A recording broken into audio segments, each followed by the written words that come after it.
I'm staring at the bowl of soup in front of me, steam curling up into the late afternoon light filtering through Diane's lace curtains, and my hand is shaking. Not from fear, not anymore, from rage.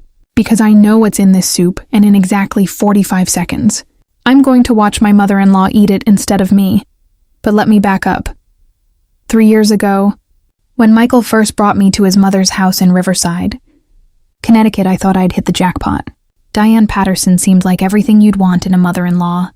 Warm, welcoming, with that effortless grace that comes from old money and good breeding. Her home on Laurel Ridge Drive was the kind of place you see in magazines. All crown molding and Persian rugs. Family photos in actual silver frames. She hugged me at the door that first Sunday, her Chanel No. 5 enveloping me like a promise. "I make soup every Sunday," she'd said, leading me into her pristine kitchen with its marble countertops and professional-grade appliances. It's a family tradition. Michael's father and I started it 30 years ago. The soup was incredible. A rich, savory broth with tender vegetables and herbs I couldn't quite identify. I ate 2 bowls. Michael beamed across the table like I'd passed some crucial test. "Mom's soup is legendary," he said, squeezing my hand. "She's never shared the recipe with anyone." Diane smiled, modest and pleased. A woman needs her secrets. I should have paid attention to that. The way her eyes lingered on me when she thought I wasn't looking. The slight tightness around her mouth when Michael kissed my cheek. But I was 28 and in love. And I wanted so badly to belong to his world, his life, his perfect family. We got married 6 months later. Small ceremony, Diane's garden, white roses everywhere. She cried during the vows. I thought they were happy tears. The Sunday soup tradition continued. Every week, without fail, Michael and I would drive the 20 minutes from our apartment in Stamford to Diane's house. Every week, she'd serve her special soup in those blue and white bowls she'd inherited from her grandmother. Every week, I'd eat it and compliment her, and feel that tight knot in my stomach that I told myself was just wedding weight or stress from my new job at Morrison & Klein, the architectural firm downtown, except the weight kept coming. 10 pounds in 3 months, then 15, then 20. "You're stress eating," Michael said, not unkindly, as I stood in front of our bedroom mirror, trying to button pants that had fit perfectly at Christmas. It was March now, gray and slushy outside our window. But I wasn't. I'd actually been eating less, skipping lunch most days because I felt so bloated and nauseated. My stomach was always upset. I had headaches that lasted for days. My hair started falling out in the shower, dark strands swirling down the drain every morning. "Maybe you should see a doctor," my colleague Jennifer suggested when I nearly passed out at my desk during a client presentation. "That's not normal." Dr. Sarah Chen at Stamford General ordered blood work. Lots of blood work. I sat in the sterile examination room with its inspirational posters about wellness and waited for her to come back with results. The paper on the examination table crinkled every time I shifted. My hands were cold. "Your cortisol levels are through the roof," Dr. Chen said, frowning at her tablet. She was young, maybe 35, with kind eyes behind wire-rimmed glasses. "And your thyroid function is erratic. Have you been under unusual stress? Any major life changes?" I laughed, but it came out wrong. Brittle. Just got married. New job. Normal stuff. "This isn't normal." She tapped the screen. "These numbers suggest chronic exposure to something. Are you taking any medications? Supplements? Herbal remedies? Nothing. Just my daily vitamin and birth control." "What about food? Anything you eat regularly that's prepared by someone else?" The question hung in the air. In the fluorescent light, I could see dust motes drifting. Diane's soup. Every Sunday for almost 2 years now. Never missed a week. "My mother-in-law makes soup," I heard myself say. Every Sunday. Dr. Chen's expression didn't change, but something shifted in her eyes. Recognition, maybe, or concern. "Does anyone else eat this soup?" Her son. "My husband. Does he have any symptoms?" Michael was fine. Michael was always fine. Michael with his perfect health and his easy smile and his absolute, unshakable faith in his mother. "No," I whispered. Dr. Chen leaned forward. "I want to be very careful here. I'm not making accusations, but these symptoms, the weight gain, hair loss, nausea, headaches, elevated cortisol, they're consistent with certain types of poisoning. Low grade, Chronic exposure to substances that disrupt the endocrine system. The room tilted. I gripped the edge of the examination table. Poisoning. It's one possibility. There are herbs, supplements, even common plants that can cause these effects if consumed regularly. Has your mother-in-law ever mentioned what's in the soup? She says it's a secret recipe. We looked at each other. Dr. Chen's jaw tightened. I'm going to refer you to a toxicologist, Dr. Marcus Webb at Yale New Haven. He specializes in this kind of thing. In the meantime, I strongly suggest you stop eating anything you haven't prepared yourself. I drove home in a daze, Dr. Chen's words echoing in my head. Poisoning. Secret recipe. Stop eating. The April rain streaked across my windshield, blurring the brake lights of the car ahead into red smears. When I got home, Michael was on the couch watching a game, beer in hand. Normal. Everything was so aggressively normal. Hey babe, how'd the appointment go? I stood in the doorway of our living room, looking at this man I'd married, this man whose mother served me soup every Sunday, and felt something crack open inside my chest. She thinks I might be sick. Some kind of hormone thing. Michael muted the TV. Sick how? She's running more tests. I have to see a specialist. He crossed the room, pulled me into a hug. He smelled like beer, and the cedar soap Diane bought him every Christmas. It'll be okay. We'll figure it out. Mom's been saying you look tired. She's worried about you, has she? Has she been worried? I pulled back, studied his face. Michael had his mother's eyes, that same clear blue, that same ability to look at you with such apparent sincerity. Maybe we should skip Sunday dinner this week, I said carefully. I'm not feeling well enough. His face fell. Mom would be so disappointed. She looks forward to our visits. And she's making your favorite soup. My favorite. The one that might be killing me. I'm serious, Michael. I need to rest. Come on, it's one dinner. 2 hours. We can leave early if you're not feeling good. I promise. And there it was. The thing I'd been dancing around for months, maybe longer. Michael could never believe his mother capable of anything wrong. Diane Patterson was above suspicion, above reproach. If I accused her, without proof, with only a doctor's possibility, I'd be the crazy wife. The paranoid outsider, the woman not good enough for her son. Okay, I said, but I'm not very hungry. That Sunday, I watched Diane's kitchen like I'd never seen it before. Really watched, the way she moved between the stove and the counter, her back to us as she ladled soup into bowls. The way she served Michael first, then me, setting my bowl down with a smile that didn't quite reach her eyes. Eat up, dear. You need your strength. I lifted the spoon. The soup smelled the same as always, herby and rich. But now all I could think about was Dr. Chen's words. Chronic exposure, endocrine disruption, poisoning. I set the spoon down. Actually, I'm feeling nauseated. Could I just have some crackers? Diane's smile tightened. You haven't even tried it. I made this especially for you. Mom put in extra vegetables, Michael added, already halfway through his bowl. Really good, Mom. I'm sure it is. I'm just one bite. Diane's voice had an edge now, something sharp beneath the sweetness. One bite won't hurt you, won't hurt me. The phrasing lodged in my brain like a splinter. I lifted a spoonful to my lips, saw Diane lean forward almost imperceptibly, and knew. I knew with absolute certainty that Dr. Chen was right. I fake swallowed, keeping the soup in my cheeks, and when Diane turned to get more bread from the counter, I spat it into my napkin.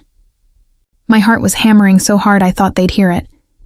For the next hour, I perfected the art of pretending to eat, lifting the spoon to my mouth, tucking liquid into my cheeks, disposing of it in napkins, in my sleeve, once in a potted plant when Diane went to answer the phone. It was exhausting and terrifying, and by the time we left, I felt like I'd run a marathon. You barely ate anything, Michael said on the drive home. Accusatory. I told you I wasn't feeling well. You could have made more of an effort. Mom was hurt. I looked out the window at the darkening Connecticut suburbs, at the perfect houses with their perfect families, and said nothing. The next morning, I called Dr. Chen. I need you to document everything, she said. When you started having symptoms, dates, correlations with the Sunday dinners, and if you can get a sample of that soup, we can test it. A sample. How was I supposed to get a sample without Diane noticing? There's something else, Dr. Chen continued.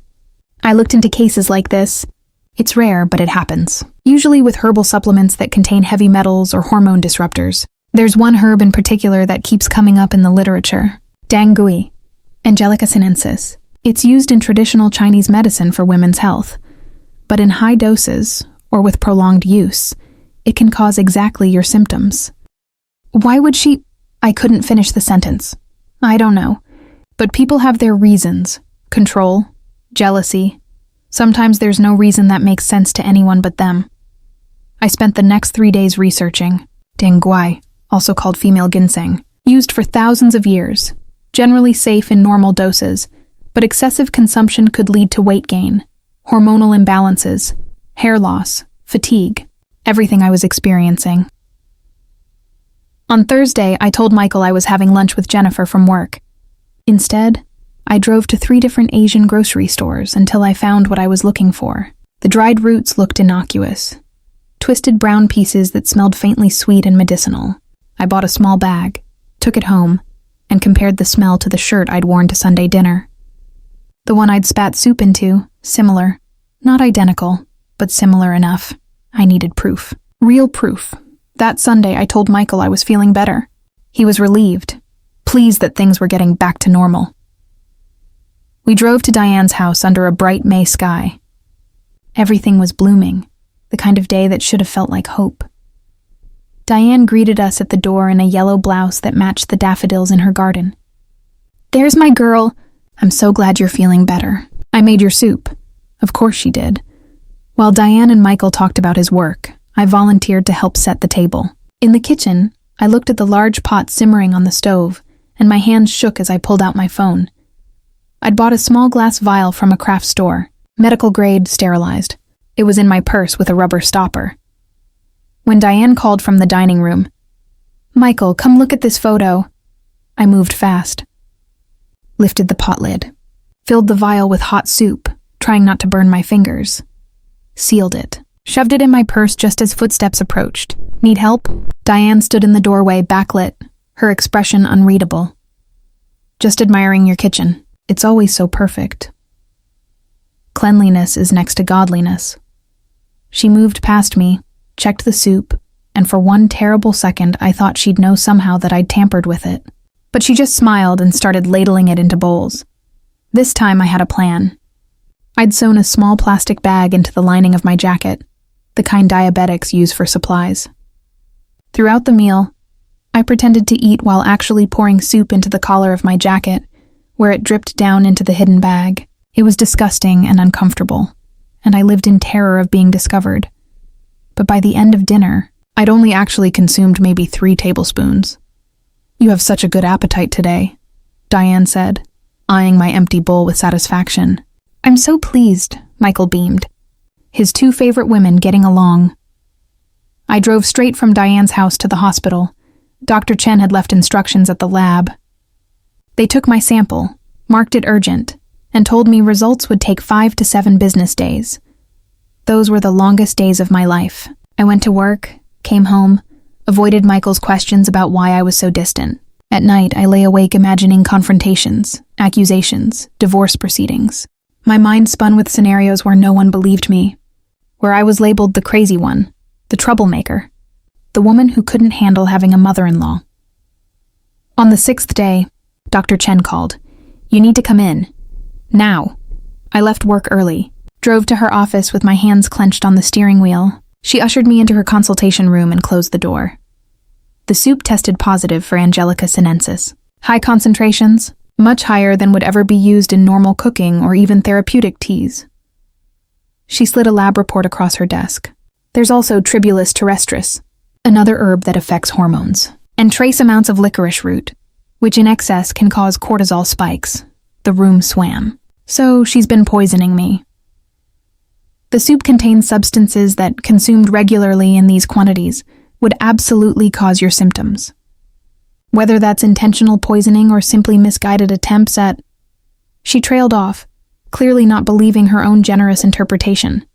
"What do I do?" Dr. Chen folded her hands. "That's not a medical question. That's a legal one. You could file a police report. You have documentation, lab results, a clear pattern of symptoms correlating with consumption. But it would be your word against hers about whether she knew what she was doing. She knew. I was certain now. The way she'd insisted I eat. The way she'd watched me. She's been doing this on purpose. Then you need a lawyer. And you need to stop eating that soup immediately. I haven't eaten it in weeks. Not really. Dr. Chen's expression softened. Good. Your body will recover. The damage isn't permanent. You'll lose the weight. Your hair will grow back.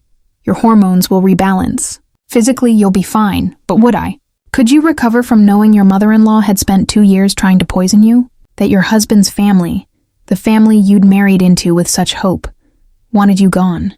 I drove home and found Michael in the kitchen making dinner. Normal, domestic, oblivious. We need to talk. He looked up from chopping vegetables. That sounds ominous.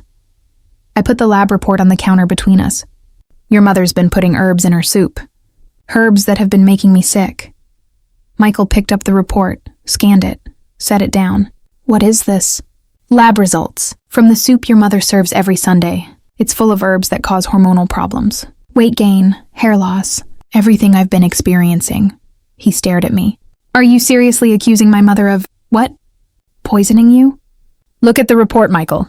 Look at the correlation between when I started eating her soup and when I got sick. Look at the fact that you're fine because she serves you from a different part of the pot. She does not. She does. She always serves you first, always from the same side of the pot. Michael's face was red now. This is insane. My mother has done nothing but welcome you, accept you, treat you like a daughter. She's been making me sick, deliberately. Based on what? Some lab report that shows there are herbs in soup?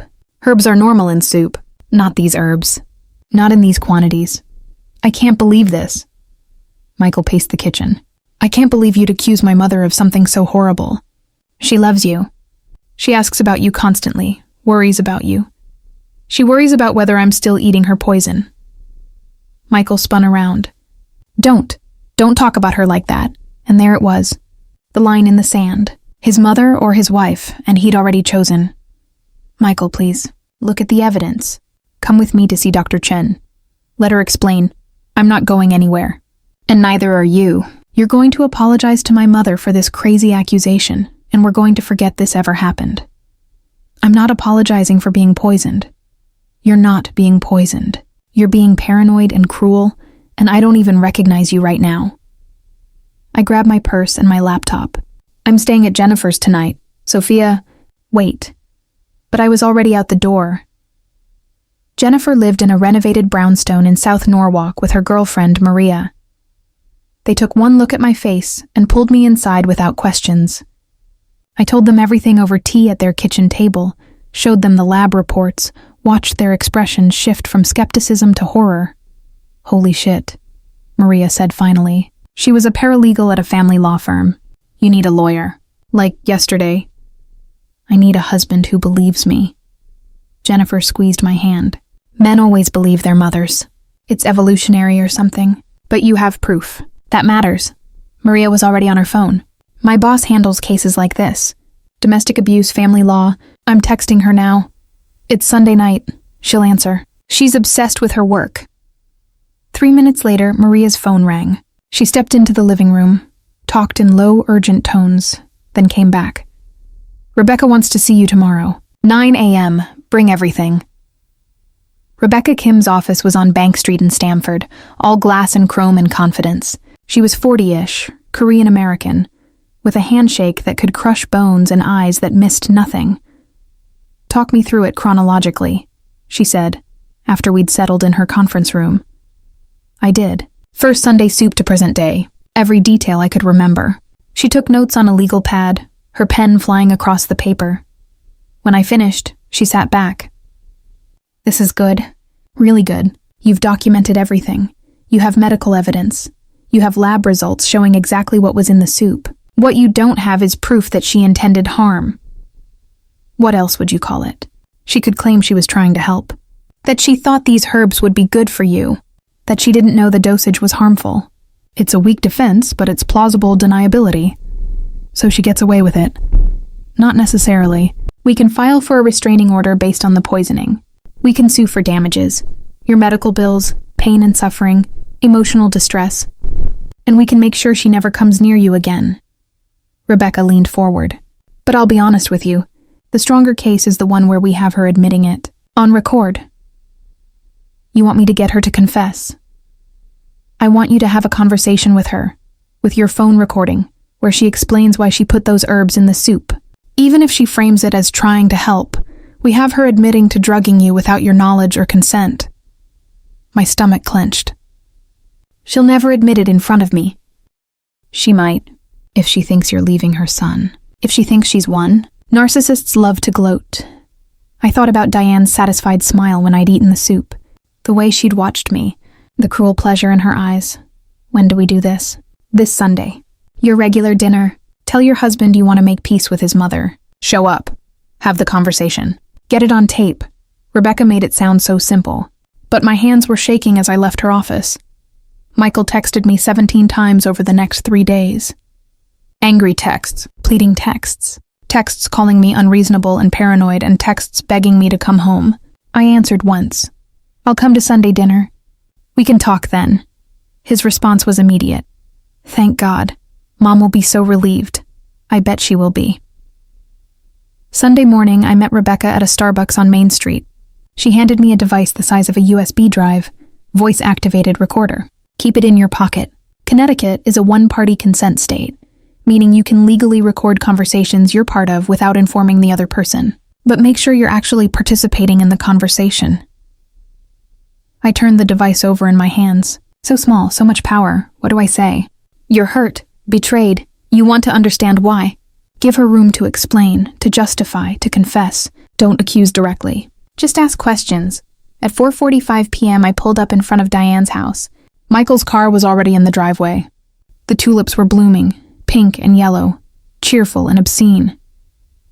Michael opened the door before I could knock. He looked tired, worried, but also relieved. Thank you for coming, he said quietly. Mom's been really upset. I bet she has. Diane appeared in the hallway behind him, wiping her hands on her apron. Sophia, I'm so glad you're here. I've been so worried about you. The recorder in my pocket was a small, hard weight against my hip. We sat in the living room, awkward and strained. Michael kept looking between us like a child hoping his parents wouldn't fight. Michael told me about your concerns, Diane began. She sat in her usual chair, the wingback by the window, queen on her throne. About the soup. Yes. I want you to know that everything I put in that soup is for your benefit, for your health. I would never do anything to hurt you. My heart was pounding. Keep her talking. What did you put in it, Diane? Just herbs, traditional Chinese herbs that my acupuncturist recommended. They're supposed to help with female vitality, hormone balance, dengui, tribulus, licorice root. Her eyes flickered. Surprised that I knew the names. Yes, they're completely natural. In those quantities? Every week for 2 years? I was trying to help you, Sophia. You seemed so tired, so run down. Michael was worried about you. Were you, Michael? I turned to my husband. Were you worried? He shifted uncomfortably. Mom mentioned you seemed stressed. And did she also mention she was drugging me? Drugging. Diane's voice rose. It's not drugging. It's natural medicine. Women in China have been using these herbs for thousands of years. Not every week in concentrated doses without their knowledge. Diane's expression hardened. You're being dramatic. Am I? Let me read you something. I pulled out my phone, opened to Dr. Chen's notes. Prolonged exposure to high doses of Angelica sinensis can cause weight gain, hormonal disruption, hair loss, and elevated cortisol levels. Those are the exact symptoms I've had since I started eating your soup. Correlation isn't causation, Diane said. The mask was slipping. I could see something cold underneath. Why didn't you tell me what you were putting in the soup? You would have refused. Americans are so suspicious of traditional medicine. Or maybe I would have consulted with my doctor, had her monitor the dosage, done this safely. Diane waved a hand dismissively. Your doctor doesn't understand these things. She understands poisoning. It wasn't poisoning. Diane stood abruptly. I was helping you. Helping me what, Diane? Helping me get sick? Helping me gain weight and lose my hair and feel like I was dying? What exactly were you helping me with? For a long moment, Diane just stared at me. Then slowly she smiled. It was the most chilling thing I'd ever seen. You weren't right for him, she said quietly. From the beginning, I knew it. You were too young, too ambitious, too modern. Michael needs someone who will focus on him, on family, on what matters. But he was infatuated with you. So I thought if you were sick, tired, less attractive, he'd see you differently. He'd realize his mistake. The room was silent, except for the ticking of Diane's grandmother clock. Michael's face had gone white. You did this on purpose, he whispered, to break us up. I did this for you. Diane turned to her son. Everything I've ever done has been for you. She's not good enough. She never was. I was trying to make you see that. By poisoning her. By showing her true colors. Look at her now, accusing me, trying to turn you against your own mother. Mom. Michael's voice cracked. You poisoned my wife. I used herbs. You drugged her. For 2 years. Without her consent. You tried to make her sick enough that I'd leave her. Diane's composure finally broke. Because you deserve better. You deserve someone who will dedicate themselves to you, who will give me grandchildren, who will what? Obey you? Be controlled by you? Michael stood up. He was crying. How could you do this? Michael, please, we're leaving. He grabbed my hand. We're leaving and you're never going to contact us again. We were halfway to the door when Diane called out. If you leave with her, you're out of the will. All of it. The house, the trust fund, everything. Michael stopped, turned. Keep it.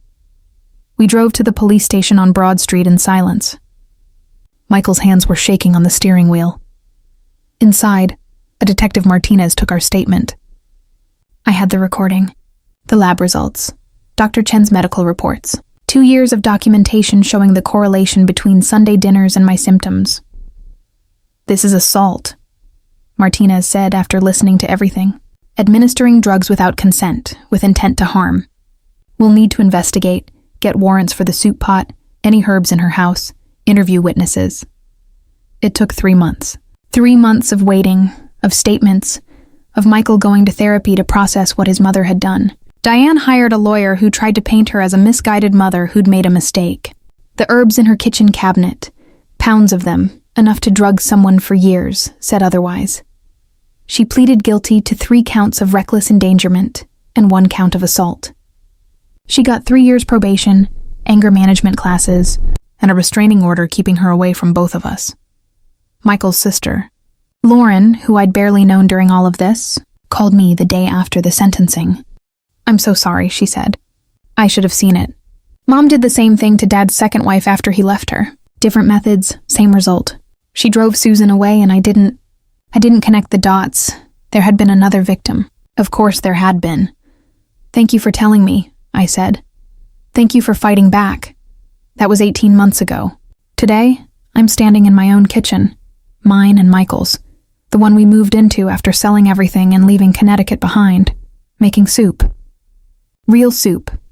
Vegetable soup with ingredients I can pronounce. In quantities that nourish rather than harm. Michael's in therapy twice a week. So am I. We're rebuilding trust, rebuilding us, learning how to be a family without Diane's poisonous influence. It's slow. Some days are harder than others. But I've gained things too. I lost the weight Diane's herbs packed onto me. My hair grew back thicker than before. I got promoted at Morrison & Klein, pitched a sustainable housing project that got featured in Architectural Digest. I learned that I'm stronger than I thought, that I can face down cruelty and emerge intact. And every Sunday, Michael and I make dinner together. We try new recipes. We eat food we've prepared with our own hands, in our own kitchen, and we talk about our week and our plans and our future. We never, ever have soup. Sometimes Michael still grieves his mother. Not the woman she actually was, but the mother he thought he had. The one who was loving and kind and wanted his happiness. I hold him when he cries. I tell him it's okay to grieve that loss, that phantom parent who never existed. And sometimes I think about other daughters-in-law, other women sitting at family tables, eating food prepared by people they trust, feeling sick and tired and wrong but not knowing why. I think about Susan, whoever she was, driven away by Diane's earlier cruelties. I started a blog. Trust your gut when family dynamics turn toxic. I don't use my real name, but I tell my story. I tell others how to recognize the signs, how to document, how to protect themselves. I get messages weekly from women who've started paying attention to their symptoms, to their food, to the people who insist they eat just one more bite. You can't always choose your family, but you can choose to save yourself. That's what I learned from those Sunday soups. That's what I carry with me now. Here in my bright kitchen in Portland, Oregon, 2,000 miles from Laurel Ridge Drive, where the soup pot that nearly destroyed me still sits in an evidence locker somewhere. I'm safe now. I'm healthy. I'm free. And if you're reading this, if something in my story resonates, if you've been feeling sick and don't know why, trust yourself. Document everything. Get tested. Because sometimes the poison comes from the people who claim to love you most. Sometimes the greatest act of love is knowing when to walk away from the table. And sometimes, the most radical thing you can do is simply refuse to eat the soup.